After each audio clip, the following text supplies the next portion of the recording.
여름 내 힘들게 만든 퇴비 더미를 뒤집다가 허리를 삐끗한 적 다들 한 번쯤 있으시죠? 악취는 나고 파리는 꼬이고 도대체 언제쯤 완벽한 흙이 되는 건지 답답하기만 합니다. 그런데 만약 퇴비장을 아예 만들 필요가 없다고 말씀드리면 어떨까요?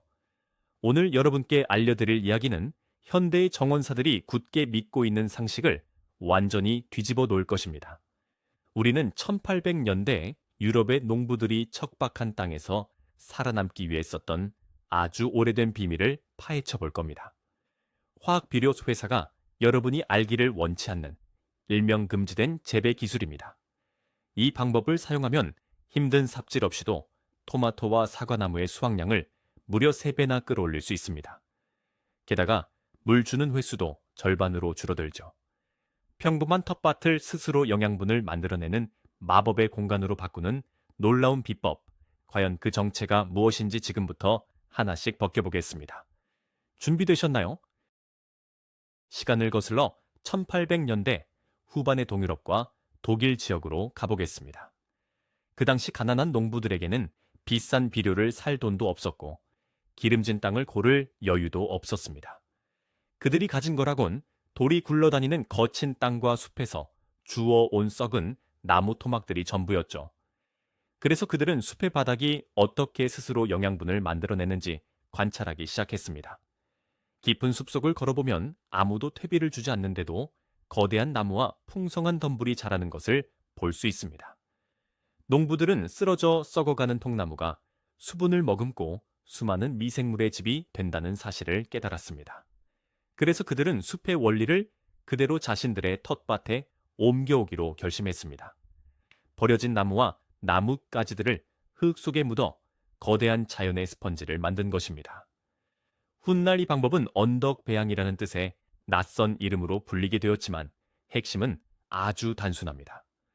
땅 속에 썩어가는 나무의 심장을 만들어 식물이 스스로 자라게 하는 완벽한 생태계를 구축하는 것입니다. 가장 먼저 우리가 깨야 할 환상은 바로 퇴비장에 대한 집착입니다. 정석대로 퇴비를 만들려면 녹색 물질과 갈색 물질의 비율을 맞추고 주기적으로 산소가 통하도록 무거운 삽으로 뒤집어 주어야 합니다. 온도도 신경 써야 하고 수분도 맞춰야 하죠. 이것은 마치 마당의 까다로운 반려동물을 하나 더 키우는 것과 같습니다. 바쁜 현대인이나 주말 농장을 하시는 분들에게는 너무나도 고된 노동입니다. 하지만 1800년대의 농부들은 그렇게 복잡하게 살지 않았습니다. 그들은 쓰레기를 밖에서 따로 썩힌 다음 밭으로 옮기는 이중 작업을 바보 같다고 생각했죠. 대신 그들은 썩힐 재료를 아예 처음부터 작물이 자랄 땅속 깊은 곳에 묻어버렸습니다. 퇴비가 만들어지는 과정을 밭의 표면 아래에서 직접 일어나게 만든 것입니다. 이렇게 하면 퇴비를 나르는 수고도 덜고 영양분도 한 방울의 손실 없이 고스란히 흙 속으로 스며들게 됩니다. 정말이지 완벽한 게으름뱅이의 지혜가 아닐 수 없습니다. 이제 이 금단의 비법이 어떻게 작동하는지 지하 세계로 들어가 보겠습니다. 이 방법의 핵심은 커다란 통나무나 굵은 나뭇가지들을 밭의 제일 밑바닥에 깔아주는 것입니다. 이 나무들은 땅 속에서 천천히 분해되면서 거대한 수분 저장고 역할을 합니다. 나무를 수분을 빨아들이는 거대한 스펀지라고 상상해 보세요. 비가 흠뻑 내리면 이 썩어가는 나무들이 물을 잔뜩 머금고 있다가 한여름에 지독한 가뭄이 찾아왔을 때 식물의 뿌리에게 조금씩 물을 나누어 줍니다. 겉흙이 쩍쩍 갈라질 정도로 메말라도 이 방식을 적용한 텃밭의 식물들은 땅속 깊은 곳에 있는 오아시스 덕분에 시들지 않습니다. 매일 아침 저녁으로 무거운 물뿌리개를 들고 밭을 오가며 땀을 뻘뻘 흘리던 날들은 이제 과거의 일이 될 것입니다. 나무가 물을 대신 품어주니 우리는 그저 열매가 익어가는 것을 지켜보기만 하면 됩니다. 수분 조절 외에도 땅속에 묻힌 나무가 하는 엄청난 역할이 하나 더 있습니다. 바로 자연의 보일러가 되어준다는 점입니다. 통나무와 나뭇가지들이 미생물에 의해 천천히 썩어가는 과정에서는 열이 발생합니다. 이 미세한 열기는 늦은 겨울과 이른 봄의 흙의 온도를 주변보다 살짝 높여줍니다. 이것이 왜 중요할까요? 흙이 따뜻해지면 다른 이웃들보다 몇 주나 일찍 씨앗을 뿌리거나 모종을 심을 수 있기 때문입니다. 봄에 늦은 서리가 내릴 때도 땅속에서 올라오는 은은한 온기 덕분에 어린 잎들이 얼어 죽는 것을 막을 수 있습니다. 또한 가을에는 더 늦게까지 작물이 자랄 수 있도록 도와주어 전체적인 수확 기간을 획기적으로 늘려줍니다. 전기나 연료를 전혀 쓰지 않고도 텃밭 전체에 난방을 돌리는 것과 같은 효과를 누리는 것입니다. 옛날 사람들의 지혜가 참으로 무섭고도 놀랍지 않습니까? 자, 여기서 정원 가꾸기에 관심이 많은 분이라면 한 가지 날카로운 의문을 가지실 겁니다. 생나무를 흙에 묻으면 오히려 나무가 썩으면서 주변의 질소를 다 빼앗아가서 식물이 굶어 죽는 것 아니냐는 걱정이죠. 이것은 아주 유명한 정원 가꾸기의 괴담 중 하나입니다. 절반은 맞고 절반은 틀린 이야기입니다. 톱밥처럼 아주 잘게 부서진 나무를 흙 표면에 마구 섞어버리면 일시적으로 질소 부족 현상이 생길 수 있습니다. 하지만 우리가 하는 방식처럼 굵은 통나무와 나뭇가지들을 땅속 깊은 곳에 층층이 묻어두면 이야기가 완전히 다릅니다.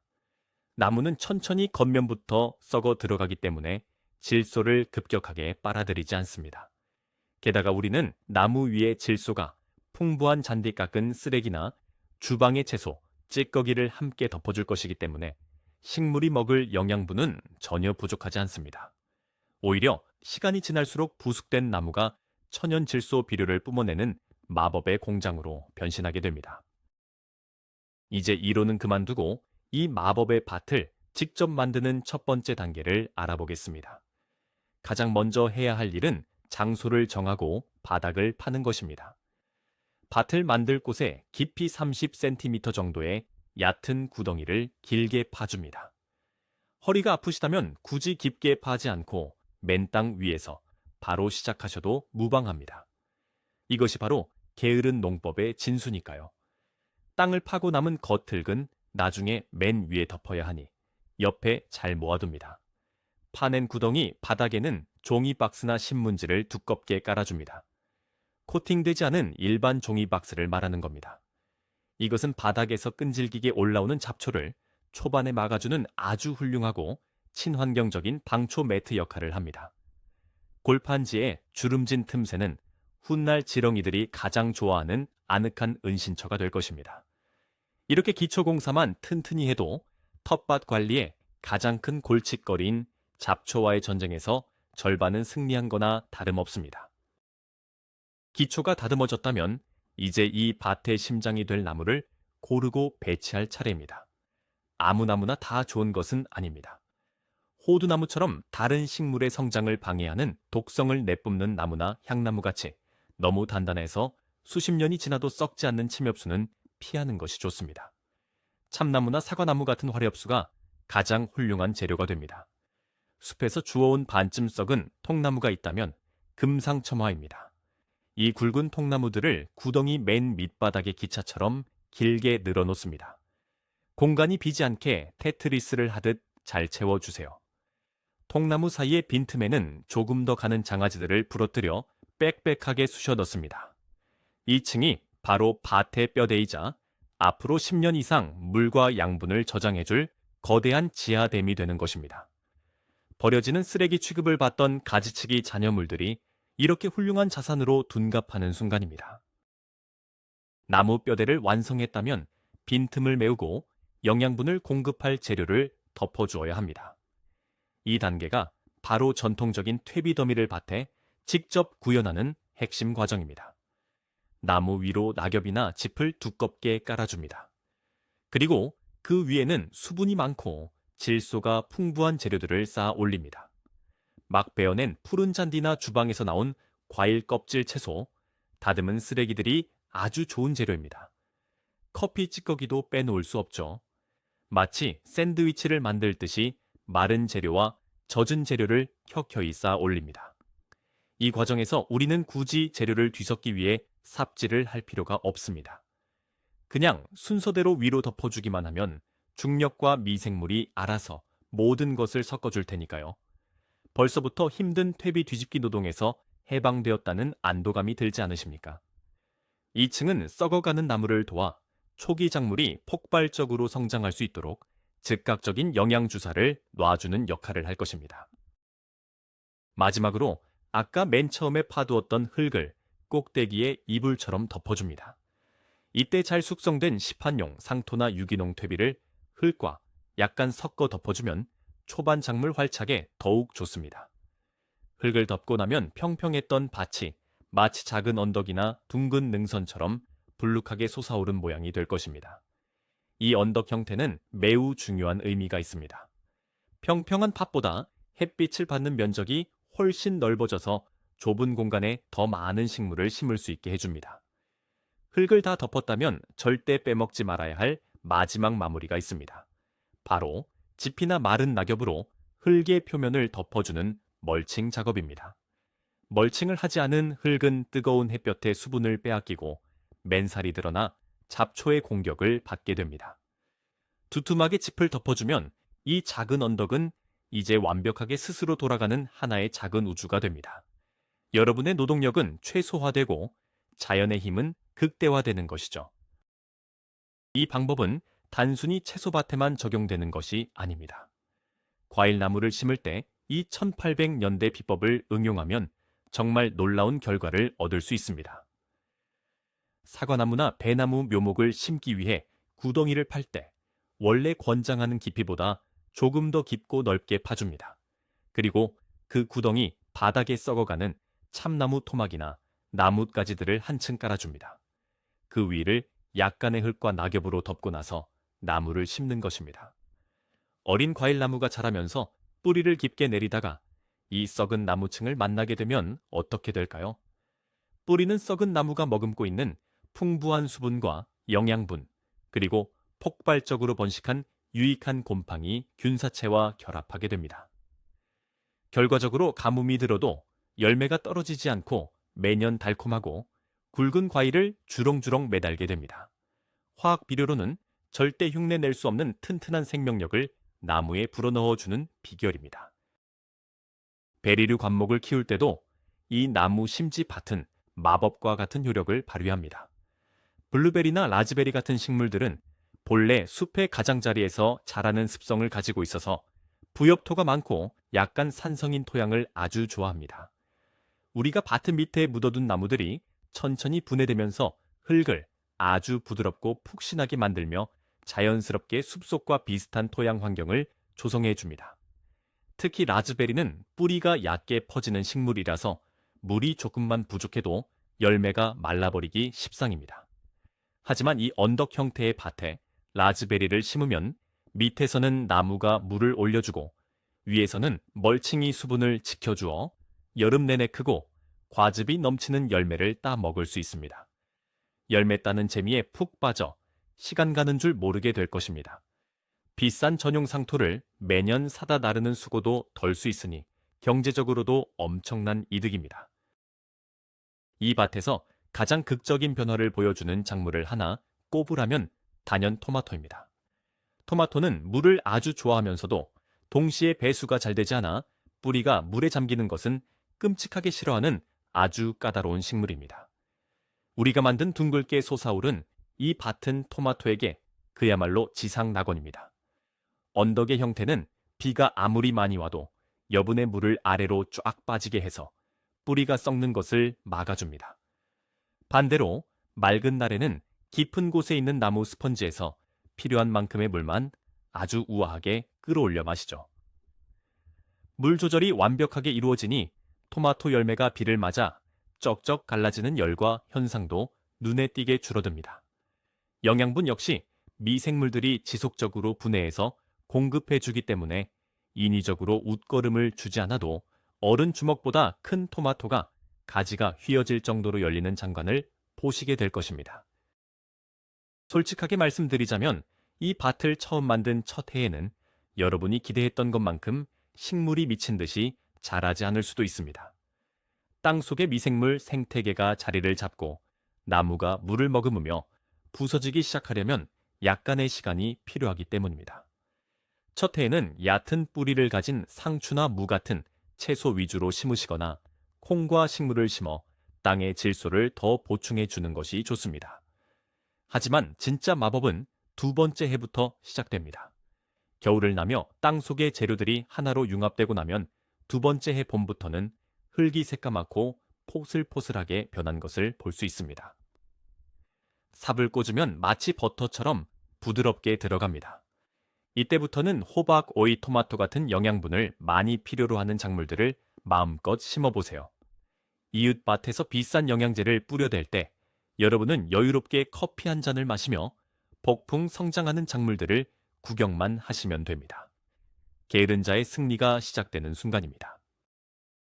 이 1800년대식 재배법이 가진 또 다른 놀라운 비밀은 바로 지렁이 군단의 유입입니다.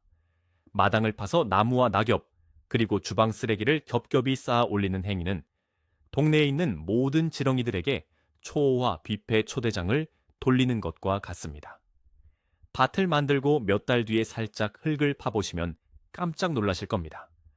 팔뚝만한 지렁이들이 수십 마리씩 엉켜서 흙을 파고들며 유기물을 먹어 치우고 있을 테니까요. 이 지렁이들은 여러분을 대신해서 땅을 깊게 갈아주는 천연 기계입니다. 지렁이가 지나간 자리에 생기는 터널은 흙의 산소를 공급하고 식물의 뿌리가 쉽게 뻗어나가도록 길을 열어줍니다. 게다가 지렁이가 남기는 분변토는 그 어떤 화학 비료보다도 식물이 흡수하기 좋은 최고급 천연 비료입니다. 삽질은 지렁이에게 맡기시고 여러분은 열매만 거두십시오. 혹시 도시에 살거나 마당이 작아서 고민이신 분들도 실망하실 필요는 없습니다. 이 방법은 넓은 노지뿐만 아니라 나무로 짠 직사각형의 틀밭, 즉 높임 만개도 완벽하게 적용할 수 있습니다. 바닥이 막혀있지 않은 틀밭을 설치하고 그 바닥 절반을 주워온 통나무와 장아지들로 꽉 채우세요. 그리고 그 위에 낙엽과 잔디 깎은 것을 올리고 마지막에만 흙을 20cm 정도 덮어주는 것입니다. 이렇게 하면 비싼 흙을 많이 사서 틀을 다 채워야 하는 금전적인 부담을 확 줄일 수 있습니다. 시간이 지나면서 밑에 깔린 나무가 썩어 부피가 줄어들면 이듬해 봄에 위에다 퇴비 섞인 흙만 조금씩 보충해주면 됩니다. 좁은 공간에서도 수분 유지력이 월등히 뛰어나서 바쁜 직장인들이 베란다나 작은 옥상에서 주말에만 물을 주며 가꾸기에도 아주 안성맞춤인 스마트한 방식입니다. 유기농으로 밭을 가꾸다 보면 가장 골치 아픈 존재가 바로 곰팡이 질병입니다. 장마철만 되면 토마토나 오이 잎에 하얗게 병이 번져서 애써 키운 농사를 망치곤 하죠. 하지만 썩은 나무가 들어간 이 특별한 밭에서는 흙 속에 무수히 많은 유익한 곰팡이인 균극균이 자라납니다. 눈에 보이지 않는 거미줄 같은 이 균사체들은 식물의 뿌리와 연결되어 영양분을 주고받는 공생관계를 맺습니다. 아주 흥미롭게도 이 유익한 곰팡이들이 땅속을 꽉 잡고 있으면 식물의 병을 일으키는 나쁜 곰팡이나 병원균이 감히 침투하지 못합니다. 일종의 자연적인 면역체계가 땅속에 형성되는 것입니다. 농약을 치지 않고도 식물이 스스로 병을 이겨낼 수 있는 강인한 체력을 갖게 되니 이것이야말로 진정한 의미의 치유 농업이라고 부를 수 있지 않겠습니까? 이 게을은 농법을 유지하는 데 있어 꼭 기억해야 할 한 가지 규칙이 있다면 흙을 맨살로 내버려 두지 말라는 것입니다. 우리는 앞서 짚이나 낙엽으로 흙을 덮는 멀칭에 대해 이야기했습니다. 이 멀칭층은 밭의 수명을 무한대로 늘려주는 마법의 장막입니다. 밭에서 작물을 수확하고 남은 뿌리나 줄기도 뽑아서 버리지 마세요.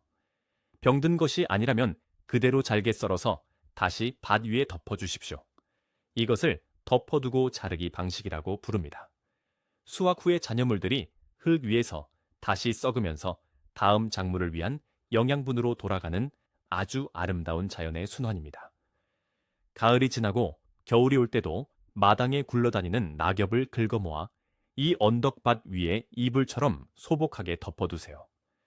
여러분이 잠든 사이에도 땅속의 미생물들은 멈추지 않고 퇴비를 만들어낼 것입니다. 어떤 분들은 밭의 모양이 둥글고 불룩해서 물을 주면 흙이나 씨앗이 아래로 쓸려 내려갈까봐 걱정하십니다. 초보자분들이 흔히 겪는 실수이기도 하죠. 이것을 방지하는 아주 영리한 팁이 있습니다. 밭의 경사면에 씨앗을 직접 뿌리기보다는 모종을 길러서 심는 것이 좋습니다. 그리고 모종을 심을 때 비탈면을 따라 계단식 논처럼 작은 홈을 파서 심는 것입니다. 이렇게 하면 물을 주거나 비가 올 때 물이 홈에 고이면서 흙 속으로 천천히 스며들게 됩니다. 또한 언덕의 맨 꼭대기에는 키가 크고 해를 많이 보는 토마토나 고추를 심고 아래쪽 경사면에는 잎이 채소나 허브류를 심어보세요. 식물들의 잎이 우산처럼 흙을 덮어주어 비바람에도 흙이 유실되지 않도록 꽉 잡아줄 것입니다. 식물의 배치만 조금 신경 써주면 경사진 밭은 전혀 문제가 되지 않습니다. 우리가 무심코 썼던 상업용 화학 비료는 빠르고 강한 효과를 주지만 장기적으로는 흙을 딱딱하게 만들고 미생물을 굶겨 죽입니다. 매년 더 많은 비료를 쏟아 부어야만 작물이 자라는 악순환에 빠지게 되죠. 하지만 1800년대 방식에 이 나무 심지 밭은 시간이 갈수록 더욱 강해집니다. 밑바닥에 묻어둔 굵은 통나무가 완전히 분해되어 흙으로 돌아가기까지는 좋기 15년에서 20년이 걸립니다. 그 말인즉슨 여러분이 단 한 번의 수고로 이 밭을 제대로 만들어 놓기만 하면 앞으로 20년 동안은 흙을 갈아엎거나 대량의 퇴비를 사서 나를 필요가 없다는 뜻입니다. 세월이 흐를수록 흙은 스펀지처럼 푹신해지고 작물들의 향과 맛은 더욱 깊어질 것입니다. 자연의 시간에 기꺼이 투자한 사람만이 누릴 수 있는 아주 달콤하고 긴 보상입니다. 정원을 가꾸다 보면 가장 짜증나는 불청객이 바로 잡초입니다. 뽑아도 돌아서면 자라나는 잡초 때문에 정원 가꾸기를 포기하고 싶어지기도 하죠. 하지만 이 불룩한 밭과 두꺼운 유기물, 멀칭의 조합은 잡초의 씨앗이 발아하는 것 자체를 원천적으로 차단합니다. 설령 끈질긴 잡초가 몇 가닥 뚫고 올라온다고 해도 흙이 워낙 부드럽고 푸석푸석하기 때문에 두 손가락으로 툭 당기면 뿌리째 아주 부드럽게 뽑혀 나옵니다. 잡초를 뽑느라 호미질을 하며 땀을 뺄 일이 없어집니다. 게다가 이 밭은 일반 평지보다 높이가 높기 때문에 허리를 많이 굽히지 않고도 편안하게 서서 잡초를 뽑거나 열매를 수확할 수 있습니다. 척추와 무릎 관절을 보호하는 가장 인체공학적이고 친절한 텃밭 디자인이라고 당당하게 말씀드릴 수 있습니다. 결국 이 모든 과정이 우리에게 말해주는 진리는 하나입니다. 자연과 싸우려고 하지 말고 자연의 방식에 슬쩍 편승하라는 것입니다. 떨어진 나무십 꺾인 나무까지 버려진 상자 쪼가리조차 숲의 관점에서는 아주 훌륭한 자원입니다. 우리는 그저 자연이 숲에서 수백 년에 걸쳐 하는 일을 텃밭이라는 작은 공간으로 옮겨와 살짝 속도만 내주었을 뿐입니다. 전통적인 퇴비장을 운영하며 냄새와 파리 노동에 시달렸던 날들과 작별하십시오. 땅속 깊은 곳에 나무와 생명력을 묻는 이 금지된 비법을 통해 여러분의 텃밭은 스스로 호흡하고 양분을 생산하는 놀라운 자급자족의 요새로 거듭날 것입니다. 무거운 삽을 내려놓고 의자에 기대 앉아 흙과 미생물이 일하는 모습을 여유롭게 지켜보는 진정한 게으른 정원사가 되어 보시길 바랍니다. 자, 오늘은 1800년대의 지혜를 빌려와 퇴비장 없이도 텃밭을 비옥하게 만드는 놀라운 비밀에 대해 알아보았습니다. 가장 버려지기 쉬운 썩은 나무가 어떻게 물을 가두는 거대한 스펀지가 되고 텃밭에 난방을 돌리는 보일러가 되는지 그 충격적인 원리를 이제 이해하셨을 겁니다. 처음에 땅을 파고 나무를 묻는 단 한 번의 수고만 투자한다면 여러분은 앞으로 10년이 넘는 세월 동안 비료값 걱정 없고 물주는 노동에서 해방되는 기적을 맛보시게 될 것입니다. 자연의 힘을 믿고 기다리면 흙은 절대 배신하지 않고 폭발적인 수확량으로 여러분께 보답할 것입니다. 오늘 배운 이 스마트한 게으름뱅이의 비법이 여러분의 텃밭 생활을 더욱 즐겁고 풍요롭게 만들어주기를 진심으로 바랍니다. 오늘 영상이 유익하셨다면 구독과 좋아요를 꾹 눌러주시고 텃밭을 가꾸는 친구들에게도 널리 공유해 주세요. 혹시 여러분만의 독특한 흙 살리기 비법이나 퇴비 만들기 노하우가 있으신가요? 아니면 오늘 이 비법을 이번 주말 농장에 바로 적용해 볼 계획이신가요? 여러분의 생생한 텃밭 이야기와 다양한 의견을 댓글로 자유롭게 남겨주세요. 끝까지 시청해 주셔서 감사합니다.